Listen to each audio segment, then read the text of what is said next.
पहले हम अपने दर्शकों को खबर बता देते हैं। भोपाल में एमपी में कल 2 दिन तक बारिश की संभावना मौसम विभाग ने जताई है। 18 और 19 फरवरी को कुछ हिस्सों में बारिश हो सकती है। प्रदेश के उत्तरी हिस्सों के 8 जिलों में बारिश के आसार हैं। ग्वालियर, श्योपुर, मुरैना, भिंड, दतिया, निवाड़ी, टीकमगढ़ और छतरपुर में बारिश हो सकती है। आज से नया सिस्टम उत्तर पश्चिम भारत को प्रभावित करेगा, तो मौसम बदलेगा आने वाले 1 से 2 दिन में। और हमारे सहयोगी आकाश हमारे साथ बने हुए हैं इस खबर पर और ज्यादा जानकारी के साथ। आकाश, मौसम विभाग ने जो संभावना जताई है अगले 1 से 2 दिन के मौसम के बदलाव के बारे में, क्या उसका असर अभी से दिख रहा है? क्योंकि कहा गया है कि बारिश भी कुछ हिस्सों में हो सकती है। ग्वालियर चंबल अंचल के कुछ हिस्सों में हल्का बादल देखने को मिला है, जबकि कल से परसों के बीच बारिश होने की संभावना रहेगी। दरअसल एक नया सिस्टम एक्टिवेट हो रहा है और इस सिस्टम के एक्टिव होने की वजह से 15 जिलों के आसपास बारिश की संभावना बनी रहेगी। इसके साथ ही गरज चमक के साथ आकाशीय बिजली गिरने की भी संभावना रहेगी। देखिए, जो अलर्ट जारी किया गया उसमें ग्वालियर, श्योपुर, मुरैना, भिंड, दतिया, शिवपुरी, गुना, अशोकनगर, राजगढ़, आगरमालवा, निवाड़ी, टीकमगढ़ और छतरपुर जिले शामिल हैं। सबसे ज्यादा असर अगर हम बात करें तो ग्वालियर चंबल अंचल के जिलों में ही देखने को मिल रहा है। 18 फरवरी को मध्यम बारिश होने की संभावना रहेगी, जबकि 19 फरवरी तक बूंदाबांदी की संभावना बनी रहेगी। इसके पहले ही फरवरी के महीने में बारिश हो चुकी थी, लेकिन अचानक से मौसम में बदलाव के चलते अब खासा गर्मी का एहसास हो रहा है। तो बारिश के बाद एक बार फिर से मौसम में परिस्थितियां बदलती हुई दिखाई देंगी। जी जी आकाश, बहुत शुक्रिया आपका जानकारी के लिए। तो बारिश की संभावना मौसम विभाग ने जताई है, उसका असर कुछ हिस्सों में देखा भी जा रहा है, लेकिन अगले 2 दिन में बारिश की संभावना मौसम विभाग ने जताई है, जिससे तापमान में आने वाले दिनों में और गिरावट दर्ज हो सकती है। फिलहाल खबरों में हम बढ़ते आगे। खबर बलरामपुर से, जहां ग्रामीण की हत्या के मामले में कार्रवाई हुई। हत्या के आरोप में एसडीएम समेत 4 आरोपी गिरफ्तार कर दिए गए। एसडीएम पर 3 ग्रामीणों से मारपीट का आरोप है और इसी मारपीट में ग्रामीण की जान चली गई थी। तो बलरामपुर में ग्रामीण की हत्या के मामले में कार्रवाई हुई। हत्या के आरोप में एसडीएम समेत 4 आरोपी गिरफ्तार किए गए हैं। एसडीएम पर 3 ग्रामीणों से मारपीट का आरोप है और इसी मारपीट में एक ग्रामीण की जान चली गई थी।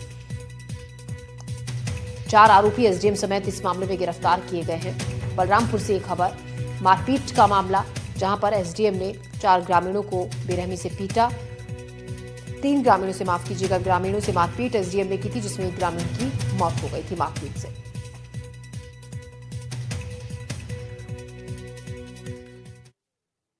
सूचना मिली थी कि 3 व्यक्तियों को कुसमी अस्पताल के अंदर भर्ती करवाया गया है, जिसमें कि एक व्यक्ति की मृत्यु हो चुकी है।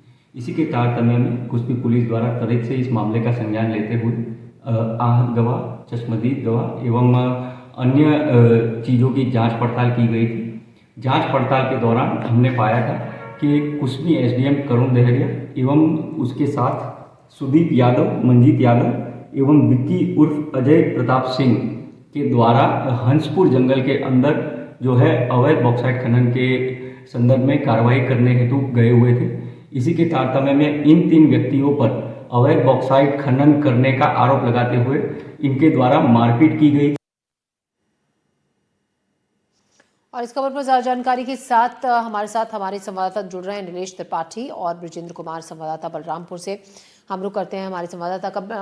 हम आपसे ये जानना चाहेंगे ब्रजेंद्र, जिस तरीके से पूरा मामला सामने आया, एक बार विस्तार से कि क्या ऐसी बात हुई थी कि एसडीएम ने इन 3 ग्रामीणों को इतनी बेरहमी से पीटा कि जान ही चली गई।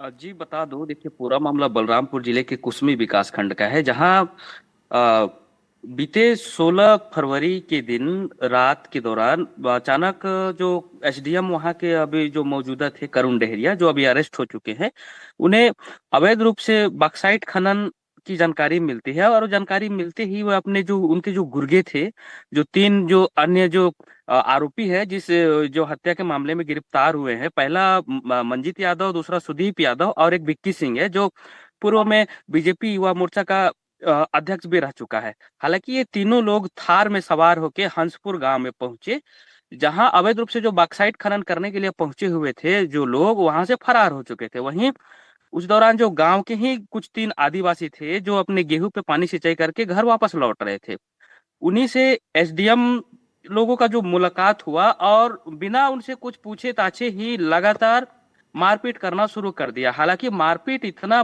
भयावह तरीके से किया गया कि वे तीनों जो आदिवासी थे वो घायल हो गए और घायल स्थिति में देख के एसडीएम उन तीनों को अपने ही गाड़ी पे बिठा के नजदीकी स्वास्थ्य केंद्र कुसमी इलाज के लिए ला रहे थे। वहीं बीच रास्ते में ही जो रामकिशोर नाम का जो आदिवासी है, जो 62 वर्षीय बताया जा रहा था, उसकी मौत हो गई। डॉक्टरों ने भी उसे अस्पताल में देख कर मृत घोषित कर दिया, जिसके बाद से पुलिस उन चारों को अपने हिरासत में ले लिया और सुबह जैसे ही हुई, सुबह होते ही कुसमी में तनाव की स्थिति निर्मित हो गई। हालांकि स्थिति को देखते हुए भारी मात्रा में कुसमी में पुलिस बल तैनात किए गए। जो थाना परिसर है कुसमी, उसे भी पूरे छावनी में पूरा थाना परिसर तब्दील हो गया था। पुलिस को लगातार लग रहा था कि कहीं ना कहीं अप्रिय घटना न हो, लॉ एंड ऑर्डर न बिगड़े, जिसके लिए लगातार पुलिस सजग थी और चौक चौराहों पर तैनाती की गई थी।